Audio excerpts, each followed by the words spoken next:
there's a CDC Vaccine Advisory Committee on immunization practices, and that Vaccine Advisory Committee unanimously approved vaccine recommendations from a woman.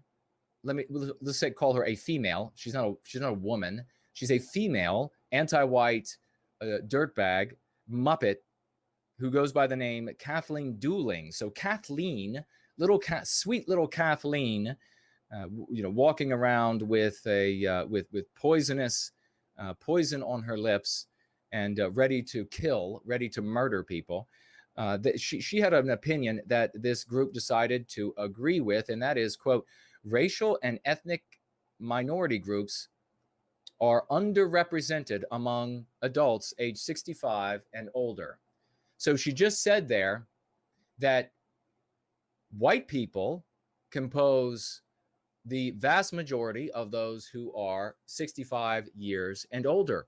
And so therefore, in keeping with the anti-white narrative, in keeping with the anti-white morality that the anti-whites force us to live under, and I've, as you all know, getting very impatient with people who continue to be stupid about such things, given their anti-white morality, the moral thing to do is to allow the white people to die from COVID-19. That is the decision, by her own words, and I am reporting here by the words of Reuters. So I am reporting on the reportage done by Reuters. Kathleen said, quote, racial and ethnic minority groups are underrepresented among adults age 65 and older. The only group left is white people.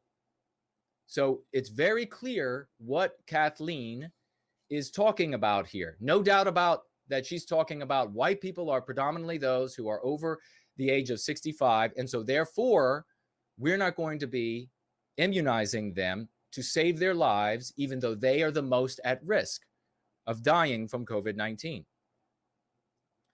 So non-healthcare essential workers, listen to this, quote, non-healthcare essential workers should get the vaccine first, according to Kathleen and the CDC's advisory panel, which I want to make sure you understand. They overturned, or in spite of, the CDC's own findings about what will reduce the largest number of deaths in the United States, which is to vaccinate age 65 and older first.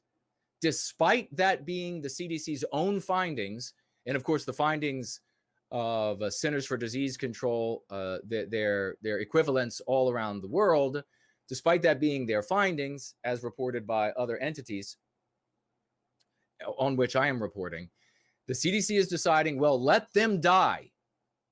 Let them die, because instead, the first people who are going to get the vaccine are the non-healthcare essential workers.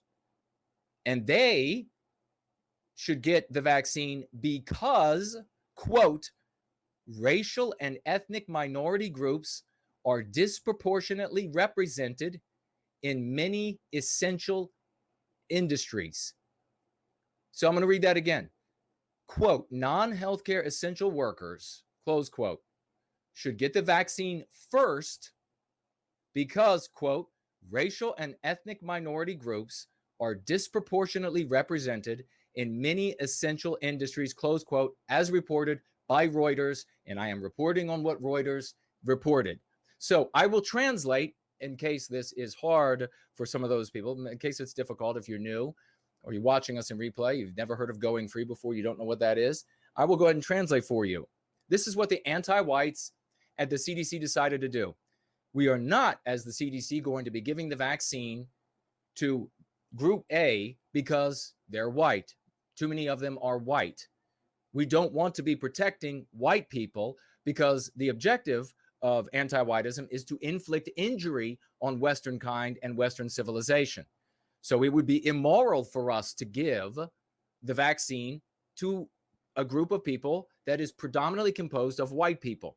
Instead, as anti-whites, we are going to do the moral thing, and we're going to make sure that this group over here gets the vaccine first, because that group is far and away composed of non-white people. So the moral thing to do is to ensure that the non-white people live and the white people don't. That is the moral thing in the world we live in right now, thanks to all of these ideologies, all of these vehicles that have been losing for our people all along. All along, they've been losing for us. Just remember that. Remember, when you think about all of these other vehicles and what you should do, what we should do, or whatever, they have been consistently losing all along. Would you join a football team or a soccer team or whatever it might be that loses every single game? Would you root for that team? Would you want to show up for that team? Is your IQ so low that you would do something like that? That is why we are where we are today.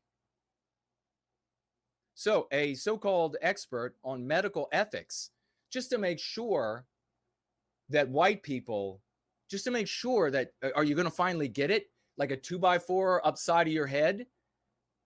Are you going to finally get it? A so-called expert on medical ethics and vaccinations from the University of Pennsylvania, Harold Schmidt is this guy's name, Harold. He wrote, quote, older populations are whiter. I mean, he just went ahead because that is where it already is all over Western civilization. Very few places. I mean, Kathleen was being overly delicate. You know, she wanted to say it's because they're white and it's because they're non-white. This guy goes ahead and says older populations are whiter. Society is structured in a way that enables them to live longer. Well, why wouldn't it be? Why would that be wrong to anyone? Why would anyone think that's wrong? Or you stop for a moment and ask yourself, why would anyone think it's wrong to structure society for people to live longer? No one has structured anything in society for just white people to live longer. Every non-white race has access to every single one of our most advanced medicines and most advanced pieces of machinery, most advanced everything. In fact, they have access to those things on our dollar. That is why hospitals go out of business all over the country, especially at the border, because they have to charge us, the taxpayers, for the people who have nothing to pay, or they're not on the books for being able to pay because they're paid under the table and everything else. Where you have these business models where they pay their employees nothing because they have worked into the business model that, oh, the taxpayer is going to be forced to pay for their health care, to pay for their food, to pay for their housing, to pay for etc. All I have to do as the employer is just pay them fund money, which, by the way, they can also get that from the state, force it out of my pocket, force it out of your pocket. So he goes on to really complain that society is actually structured to keep white people alive, to make sure they're healthy. And he's to just really feed on that anti-whiteism, sit down and feast on the evil, the demonic nature of those words and that motivation. He goes on, quote, instead of giving additional health benefits to those who already had more of them in the anti-white narrative, we have more of them. I don't know about you, but I went to the hospital when I didn't have health insurance many years ago, and it took me about 10 years to pay off the bill. And I kept paying and paying and paying. So we don't get more health benefits. All right. So instead of giving additional health benefits to those who already have more of them, we can start to level the playing field a bit. So you can see, I'm going to jump over to the other side of this story to move quickly so we can be rounded up at the top of the hour. But the reality is that these anti-whites, they're not Marxists, they're not neoliberalists, they're not leftists, they're not progressives. They are anti-whites, period.